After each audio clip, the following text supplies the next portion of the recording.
Well, what's going on? Emerge the Real Estate Podcast. I know I say this every week, but man, I'm telling you, God has just really been blessing me to bring you all some very good content. Some people who are just solid in the real estate industry. And today, I tell you, I'm just blown away by this young man that I get a chance to interview, that you get a chance to spend some time with.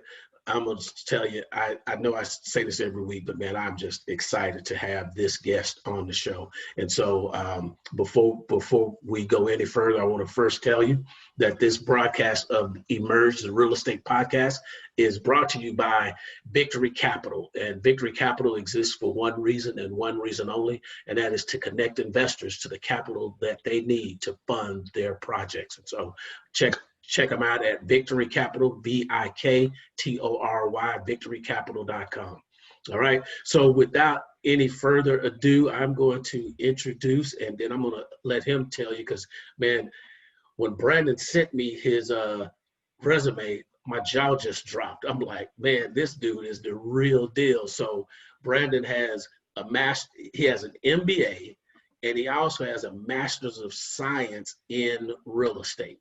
He's worked for some of the top, I think these are top 100 companies or top 50 companies. And so he just made a transition to another great firm. And so I'm going to, without further ado, I want to introduce you to Brandon Bradley. What's up, Brandon?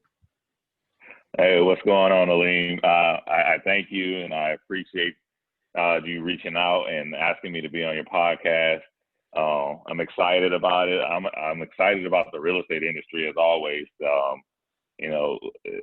It's an ever evolving industry, but it's always evolving in a good way. One thing about the real estate industry, even in bad times like we are in right now, there are opportunities out there, especially with your audience, right? That's one thing that you got to realize. Like, even though there's blood in the water, blood in the streets, there is. With that being said, you got to be able to capitalize off of it. So being able to see those opportunities and seeing things that are out there that maybe people are overlooking is very important in these times. And again, I have a conversation with a buddy of mine who's obviously a friend of yours about Philip Washington, about what's a better investment, real estate or stocks, and kind of what he deals with. And and I'm always going to tell him all day, every day, it's real estate, because real estate's never going anywhere. I mean, it's here. Real estate's the backbone of our economy. As real estate goes, our economy goes. So, I mean, I love the industry. I'm just glad to be here and just glad to be on the show. Well, cool. I can tell that you do love real estate because of just the types of companies that you've worked for, the projects that you've been involved in, and man, just the time that you've spent just sharpening your saw, man. I mean, that is just amazing. So why don't you tell us about you, and then also, man, take a few minutes and tell us about this new firm that you just transitioned to. Yeah, definitely. Well, yeah, I'll kind of start from the beginning, right? Okay. So I've been in the real estate industry in some form or facet since about 2004. I graduated from college in December of 2003. I had a short stint as a manager at Walgreens, for about 3 or 4 months, and I heard the songs playing over and over and over and over, and and decided that this is not the industry for me. So I decided to kind of jump in the real estate industry, and it was honestly by accident. My then girlfriend, or I'm not even sure if we were boyfriend and girlfriend at that time, but she's not my wife. She was working as a community not organizer, but community manager for an apartment complex, and she helped me get an opportunity as an apartment manager within the same structure that she was working in. So I took on that opportunity, and honestly just kind of fell in love with the industry at that point. Didn't fall in love with my first real estate job, but fell in love with the industry. I was working as an apartment manager in probably not one of the best neighborhoods in the city of San Antonio. I think it was 22, 23 years old. I think my second week on the job, there was a shootout on the property. Wow. You know, I had drug dealers coming in and out of the property. And, you know, so I was a little uncomfortable at that point, especially at that age on top of that. But it did open my eyes to the industry and kind of, you know, helped me evolve and kind of figure out what direction I wanted to go within the industry. And since then, I honestly can say that I've touched almost every aspect of the real estate industry, and I'll kind of go through that in a second. But you know, the thing about the real estate industry, and I say this all the time, like in the movie Forrest Gump, when Bubba's talking about, you know, the different ways you can boil shrimp, you can fry shrimp, you can saute shrimp, you can do this with shrimp, you can do that with shrimp. That's similar to our industry, right? I mean, you can sell it, you can buy it, you can lease it, you can build it, you can project management, you can finance it. I mean, there's just so many aspects of this industry that are open, and you can make money in all aspects of it. It's just great. And again, like I said, it's not going anywhere. So it's always going to be there. Even if you buy an asset for $100K and you lose 30% in value, you still have the asset. If you buy stock for $100K and you lose that value, you possibly might not get it back, and you don't have anything physical there. Exactly. So, I mean, that's one of the main things I just love about the industry. But getting into my career, as I said, started off as a property manager. Moved here to Dallas in 2005-ish, and you know that was around the time where you could throw a rock and you can sell a house. So I ended up getting my real estate license here in Dallas, and I started selling real estate full time at that time. I actually did have a little part-time job as a leasing rep for an apartment complex, and that goes to my it goes into that other part, like me just being able to being in the industry and those different aspects of it. So I did, I worked as a full-time real estate agent, had a part-time job as a leasing manager for an apartment complex. During that time, we had a few people from California that were, cashing out of their homes in that market, and they were buying houses out here in the DFW area.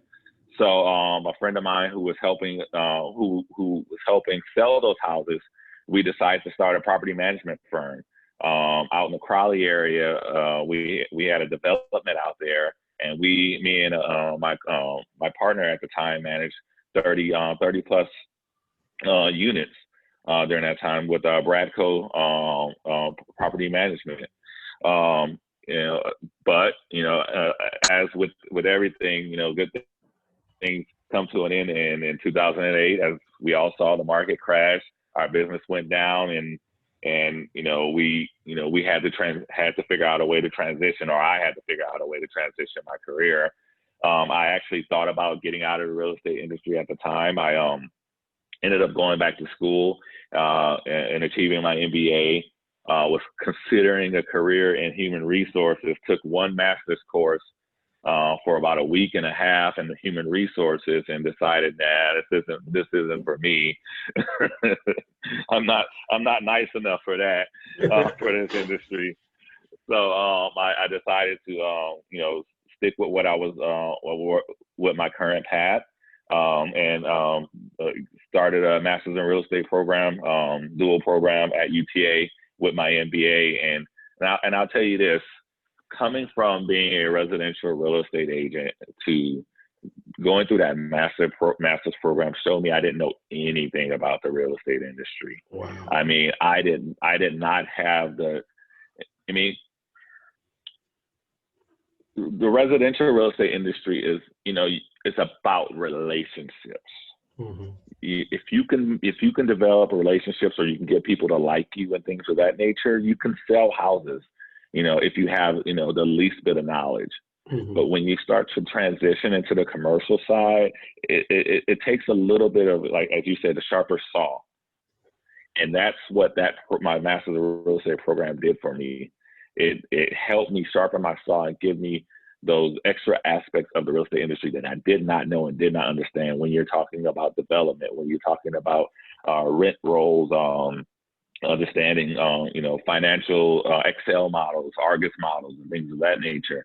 It just helped me get, and these are things I don't even use to this day. I'm not the Excel guy, I'm not the Argus guy or anything of that nature, but I at least know these things now. Mm-hmm. So it just helped me, again, get that foundation. So as I transitioned into the next phase of my career, I'm able to kind of jump in. I'm able to jump into it and be slightly more knowledgeable than I was. Because as also another thing, as a residential rep, it is very hard to transition to commercial side, because there is that stigma that comes with it. Mm-hmm. Of you being a residential agent, because they think, okay, this guy doesn't know what he's doing. He's just a residential. He just knows this stuff or knows that. So anyways, it helped me get that foundation. So when I did get back out there in the market to help me secure, go to my next stage. And then from there, I did some office leasing here in the DFW area. I probably leased over 500,000 square feet of office space for an owner-occupier here in Dallas, across several buildings over a 3-year period. Then I decided I wanted to jump into corporate real estate. So I got an opportunity with Whirlpool, working in their real estate department as a real estate manager in Benton Harbor, Michigan. Great opportunity, and it really helped me again continue my growth in the real estate industry, understanding real estate from a corporate kind of a end user level of things. Whirlpool, I think we had 90 million square feet across the globe. So I mean, we with Whirlpool, however, all real estate is not the same, right? So Whirlpool, there's a lot of industrial warehouse manufacturing plants and things of that nature. So you're dealing with 1 million square feet on one piece of property. That's your distribution center, or your manufacturing plant. That's usually right across the street, which is another 500,000 square feet. So you're dealing with those aspects and those things with that, with a role with a company like that. From there, I moved on to ADT. I moved out to Boca Raton, Florida, and worked as their real estate manager for ADT for our North American portfolio. Great opportunity, great job. ADT was really interesting because at that point I was, leading the real estate charge for the group on the property side. So again, that helped develop my skill set a little more than what I had. From there, I moved back here to Dallas, and I got an opportunity with JLL. JLL is one of the largest commercial real estate firms in the world. I think JLL is number 2, just behind CBRE, right ahead of Cushman and Wakefield right now. And had an opportunity to work on some great accounts, again, in that corporate real estate realm. I worked on Cisco account. Cisco is, definitely a Fortune 50 company on their North American portfolio. Work with Merck, a big pharmaceutical company here in the States. Worked with an international company called Firmenich on their real estate portfolio. And, just had an opportunity to do some really, really cool deals, some really cool office spaces, lab spaces. I've done deals with these different opportunities I've had. I've done deals, from the U.S. to China at this point, which has been really cool. Got an opportunity to work with some really cool brokers in these different markets. Really good business people. It's just been a great ride for me in my real estate career so far. And it's kind of transitioned me and gotten me ready for where I am now. I just started a new role with a new company, the ABJ Johnson Group, led by a good friend of mine, John Bailey, who brought me on to help John Bailey and Avery Johnson. I'm sorry, who brought me on to help help grow their corporate real estate side of their business. We're really doing some cool things, and the reason why I took this opportunity, going back to what I said in the very beginning, is even though we are in this pandemic and things seem bleak, there is opportunity out there. And I think our company is primed to take advantage of those opportunities. And that's what we're positioning ourselves to do as we look to the future of where our industry is going to go. Wow. Man, I tell you, when you have someone that has the experience that you have, I just ask you the question and just shut up and just absorb. So here's one thing I want to ask you. So in the corporate space that you're in, you get a chance to deal with a lot of probably former athletes that are involved in that, because I was thinking JLL bought Starbucks company. Yeah, they bought Starbucks company, and then I'm quite sure that you have probably had some interaction or been in the same space with like Emmett Smith, and he has a firm and Mm-hmm. So that seems to be one of the things so is that a trend that you're seeing? High profile athletes get involved in high level real estate? Well, I mean, I wouldn't say it's a trend. I mean, there are some that are getting into it. I mean, I think it's just looking at what these guys' passions are and where they want to go with the next phase of their career. Wow, If some of these, I mean, I can't speak, for Roger or Emmett, because I've never met either one of them. I saw Emmett at a restaurant the other day, but I don't know him. But I mean, in the case of our company, I mean, just people just looking for the next phase of their career and where they want to go with their career, what they want to be known for, and then actually building a good team around them from there.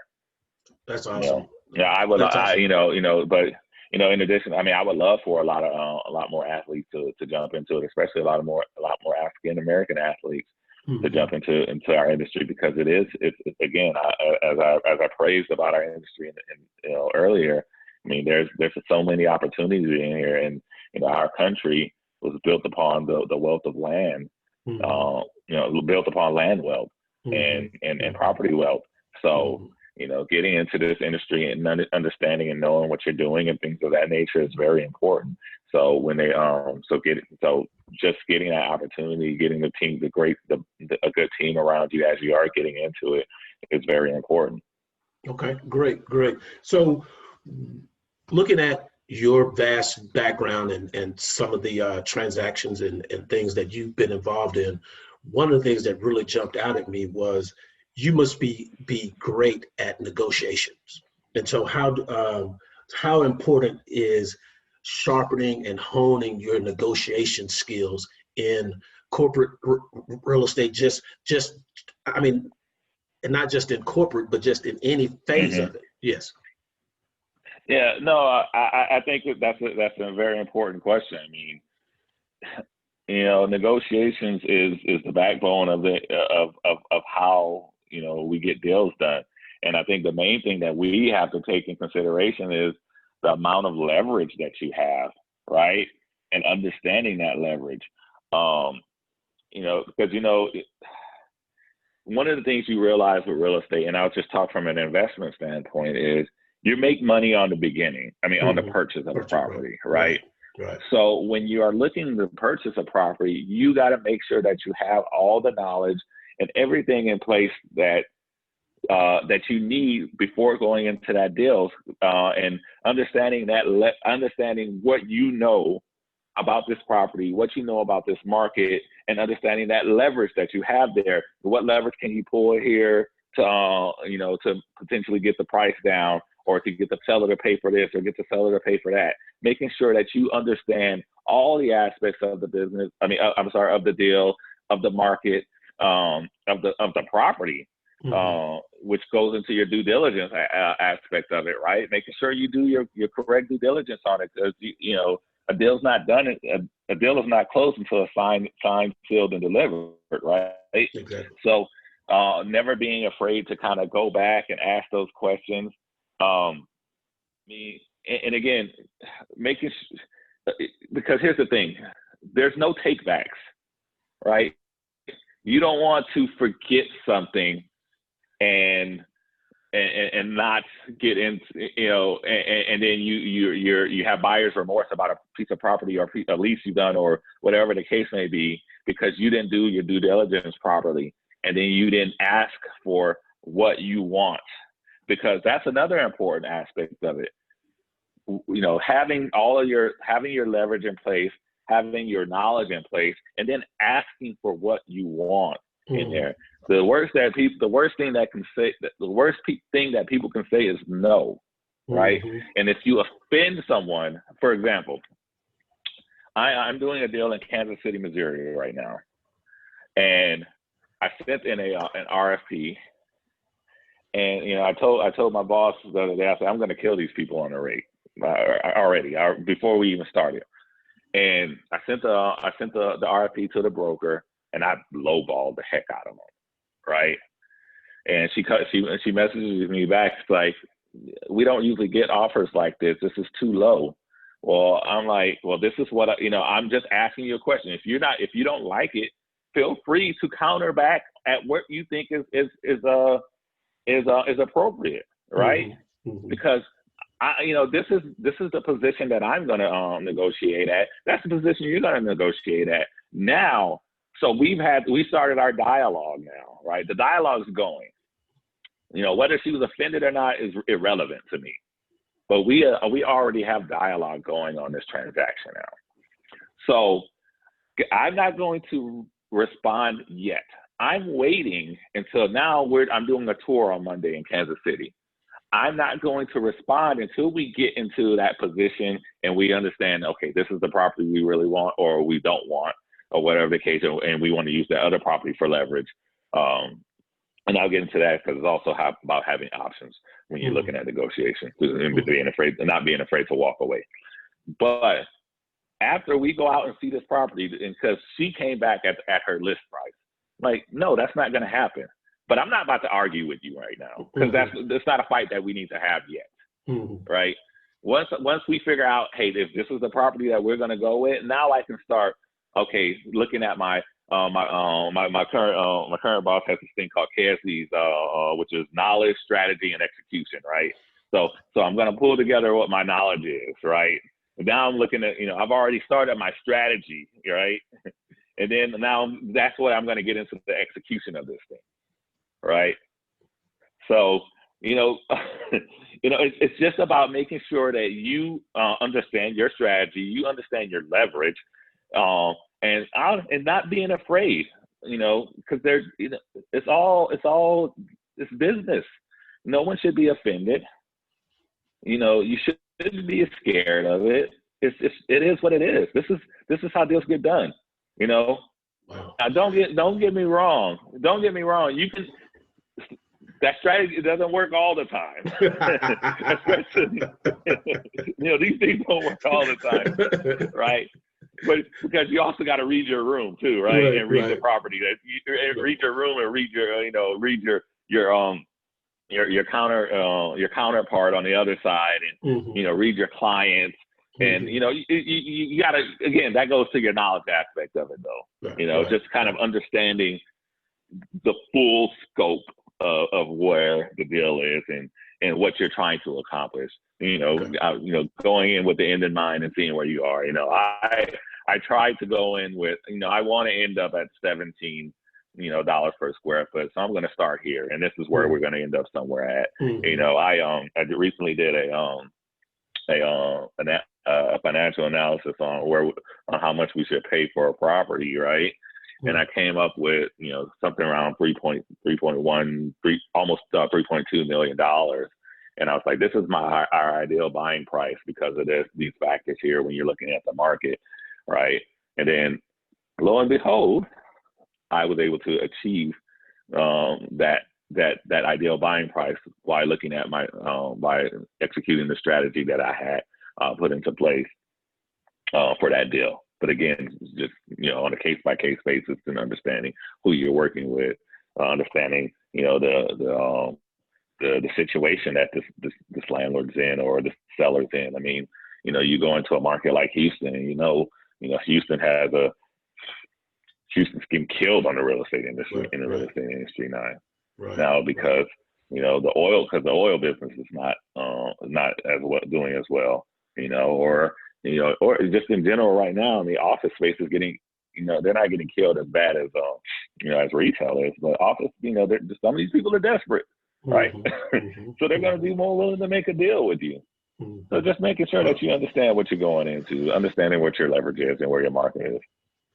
So with your negotiations, having been a broker and an agent, having been on the residential side, do you use those same tactics now? Is it just based on the number of zeros that you negotiating, or do you negotiate the same way, no matter if it's 100,000 or if it's 100 million?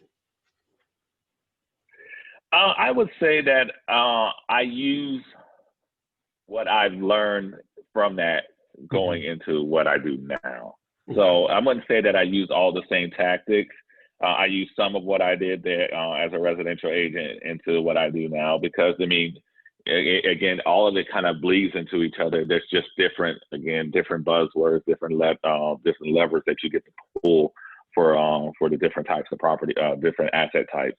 So being able to understand that, but and honestly, I'm not the same person I was when I was selling residential either. I mean, I was about 10 years younger, 15 years, or however old I was, a little more timid than I am now. I'm still an introvert by nature, but I'm an extrovert by industry. That's good. So that's good. Yeah. That's good. So yeah. So I mean, I use some of those things, but I just I tweak them to fit what the property type is, and then add on what I need to add on just from what I've learned over the last couple of years. So is sharpening your saw in the area of negotiation, is that something that you consciously put time into? Okay. Absolutely. That's great, man. I think I'm sorry. I was going to say, I think out of all of the guests that I've had on, I think this is the first time that we've kind of dived into negotiations, and it's very important, no matter what level or what sector of real estate that you're in. So I really appreciate you taking the time out to share. So let me ask you this. So sure. For the sake of time, so I'm on. It's up to you how long that you want to go. So if you need to go, just give me a thumbs up. All right. Okay. All right. So the other thing that jumped out at me was that you've been involved in a lot of acquisitions. So acquisitions and building real estate portfolios. What can you talk to the Emerge audience about? I mean, with along the lines of building a portfolio. Yeah, I think it's all about kind of understanding what your goals are, and because the thing about building a real estate portfolio, and I'm not going to speak as an expert on this because I'm not, but it's all about understanding what your goals are and understanding the market of the asset type you're jumping into. Okay. Like if your goal is to build a portfolio in retail real estate, Well, you better take some precaution there and understand what the market's like and have a strategy going into it.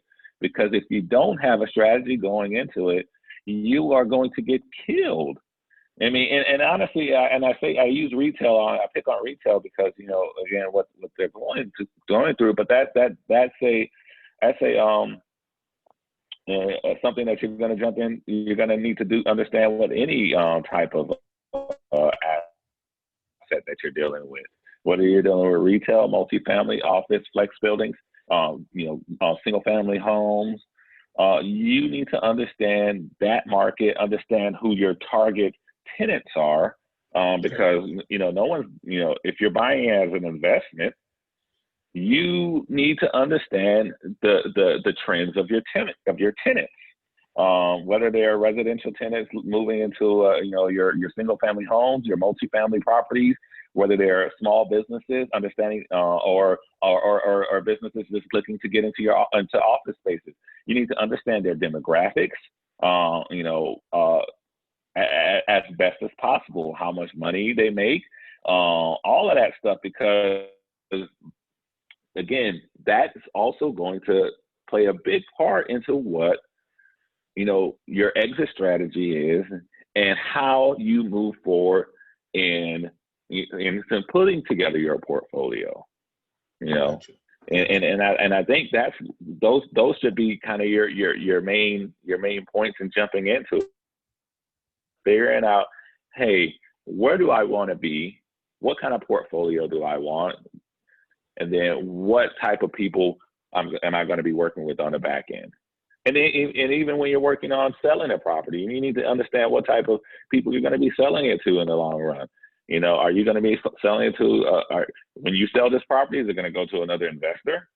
Because now you have to take in concern on conserving some of the value of it and not spending a lot of money, because you don't want to put a lot of money into a property that and you're selling it to an investor, and you know, and all of a sudden they don't think it's worth what you put into it. Now you're taking that loss. And as I said in the beginning, you make your money in the beginning, right? So doing your due diligence on these locations is important.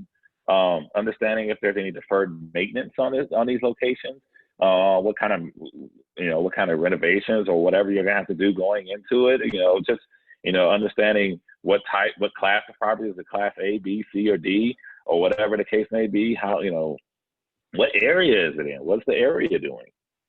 You know, what's going to happen in this area in the next 5 years, 10 years, or whatever your exit strategy is.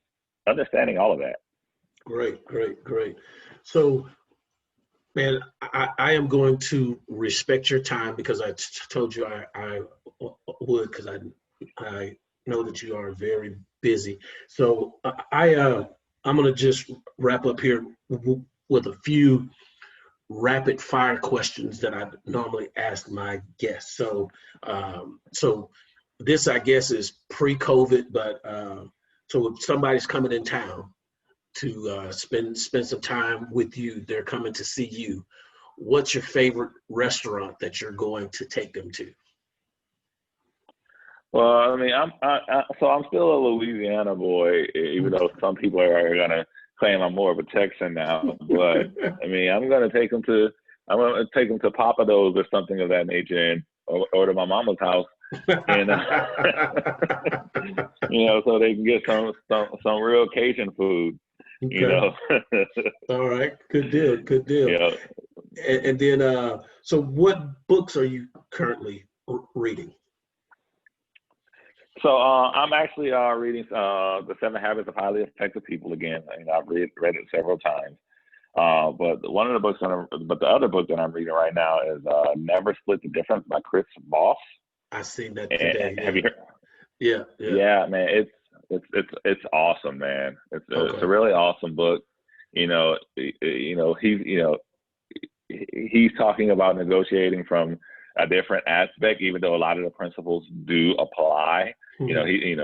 As an ex-FBI agent, his negotiations have life and death consequences. Exactly.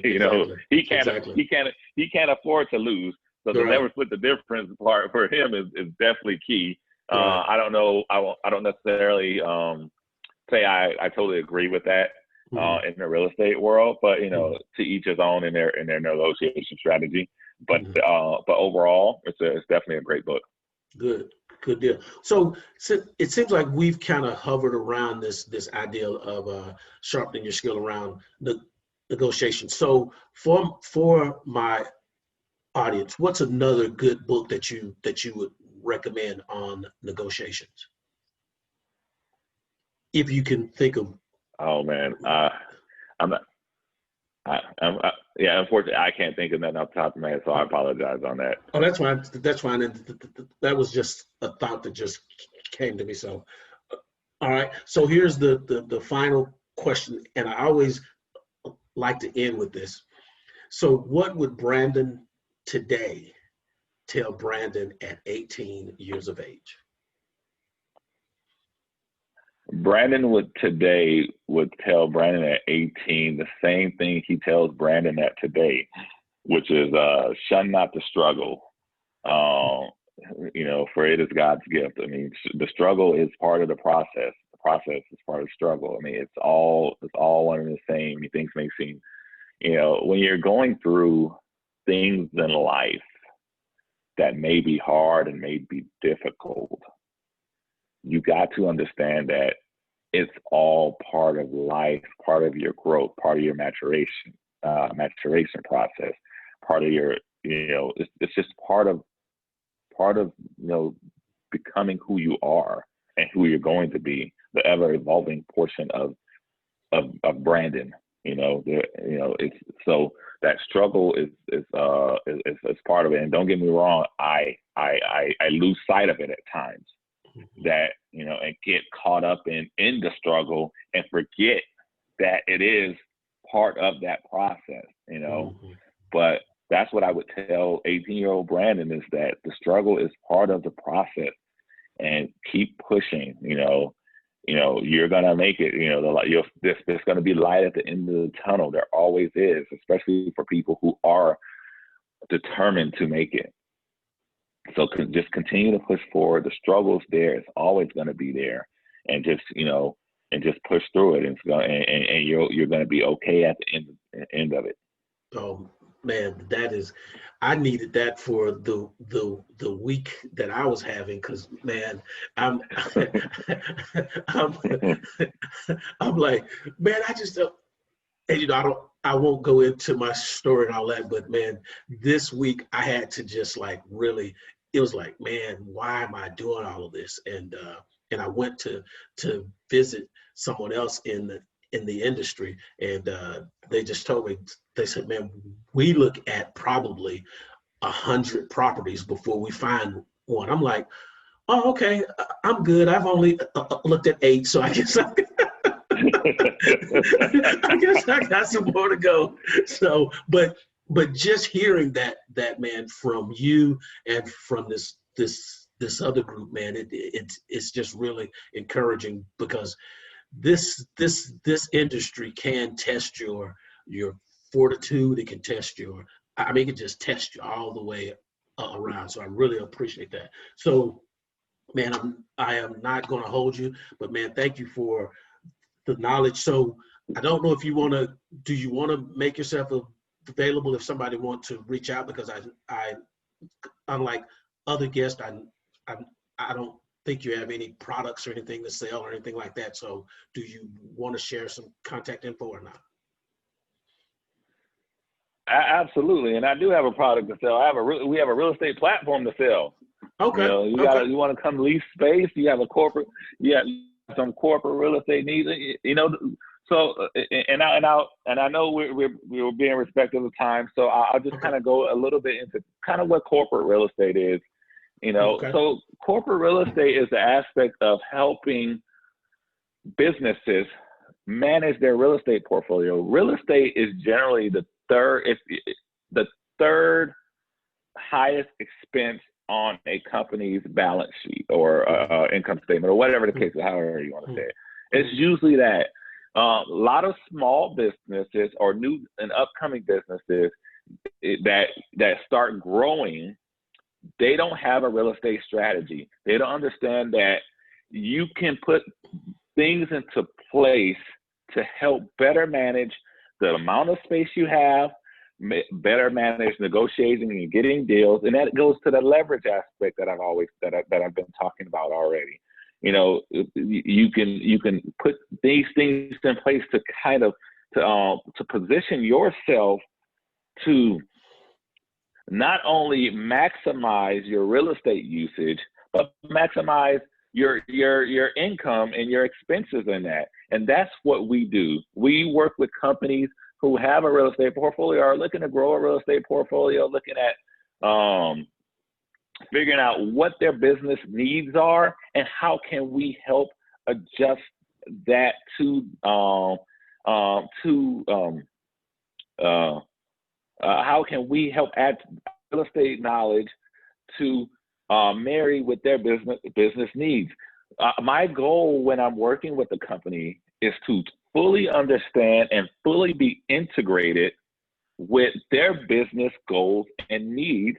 So as I am out there working on behalf of them, I'm ensuring that when we're looking at different opportunities, looking at different properties, I'm keeping what this company's goals and needs in mind, and having a long-term relationship with a company such as ours is very important, because when you're dealing with a broker on a one-off basis, they don't have any incentive to give you the best deal besides getting their commission. Well, my incentive is we're continuing a relationship. I'm a relationship person, you know, and that comes from my time as a residential rep, a residential agent. Building that relationship and understanding that relationship is very important, and making sure that you understand where your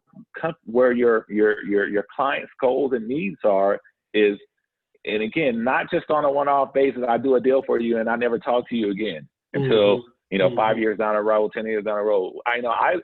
We want to continue this dialogue on what's going on in your business, so I can help you with that. You know, and it's not just the acquisition of properties; it's the disposition of properties, because there's a strategy in that. If you have 50,000 square feet and half of your workforce is now working from home now, right?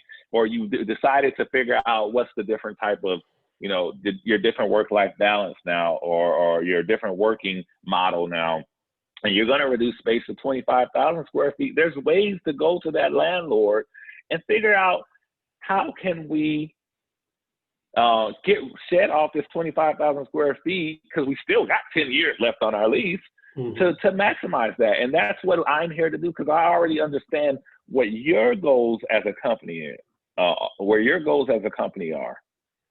So, and it covers a lot of different aspects, and I'll shut up about it. I know I'm gonna, because I'm passionate about this stuff, right? But you know, because you have different aspects of corporate real estate, right? The transaction management side, so doing your deals on a deal by deal basis. The lease administration side, which is utterly important to businesses. So, and where lease administration comes in is, a lot of small businesses, they have trouble paying their rent on time. It's not that they can't, they just don't manage it well. Understanding where your critical dates are. You have a renewal option that you have to give a notice to the landlord 6 months and ahead of time. But now it's 2 months before your lease end date. Well, you missed it. Right. And then you lose leverage, because you're not going to exercise. You should most of the time you shouldn't exercise a renewal option, but you can use that renewal option to negotiate a better deal. You can use that termination option that you have in that lease to negotiate a better deal. You know, the facility management side, who's managing the cleaning of your location? Who's managing general landlord issues? Who's managing the light bulbs falling out? Who's managing that stuff? You know, project management aspect of it. And then again, the overall strategic portfolio management of your real estate. So those are kind of your aspects of corporate real estate. And that's really what we deal with. And being able to, help companies with that is very important to us. So yes, I do have a product to sell. That's good. That's good. I'm sorry. I was remiss in that. I'm sorry. So how can somebody get in contact with you if they have corporate issues, if they're because one of the segments that I want to appeal to, man, is that I believe there's too many business owners that what they're paying in lease, they could really own. Yeah. And so that's kind of a soapbox that I'm trying to help educate business owners on. So how can someone get in contact with you? Okay, and I'm going to give you my contact information, and we can jump into that other thing some other day. Yeah. That also goes into what your business strategy is. Right. Because if you own an asset, well, a lot of companies kept leased properties because it kept that asset off of your balance sheet. Mm-hmm. Now with new rules, now those leases have to go on your balance sheet too. So you're right. Mm-hmm. It may be better to own a property now because it's all on your balance sheet now. Right. Right. So anyway, but we can get into that. That's a whole different conversation. And again, there's your corporate real estate strategy. Again, okay. So, but you can always reach me on my cell phone, 214-995-4422. Very easy number to remember. You can reach me on my email, Brandon, BRANDON, at AlanBaileyJohnson.com, Alan, ALLAN, BAILEYJOHNSON.com. You can always reach me on there. And also just to your audience, I'm always open to chatting with people just about the industry, about real estate itself. I'm open to be a quasi mentor to people. I mean, I believe in this industry. I believe that there's a diversity gap in our industry. Certainly. So I'm always open to having conversations, open to mentor, open to helping people find kind of their niche in the industry, their direction, their pathway. So if any of your listeners want to have conversations about a career in the industry, feel free to talk to me. Even if I don't know the answers, I know a ton of people that do. Okay, awesome. Well, man, thank you so much. And Brandon, I just want to go on record to let you know that I really tried to keep this to a short time. But man, when you have two people that are passionate about what they do, man, this is the result. Because I could actually talk to you for another hour and we still won't scratch the surface. So, but again, man, thank you so much. Again, this is the Emerge Real Estate Podcast brought to you by Victory Capital. Victory Capital exists for one reason and one reason only. That is to connect investors to the capital that they need to fund their projects. And so check us out at www.victorycapital.com. All right. So again, man, thank you for all of the info, and I wish you much success in your real estate career, and thank you again. You're very welcome, and thank you for having me. All right, sir. Thanks.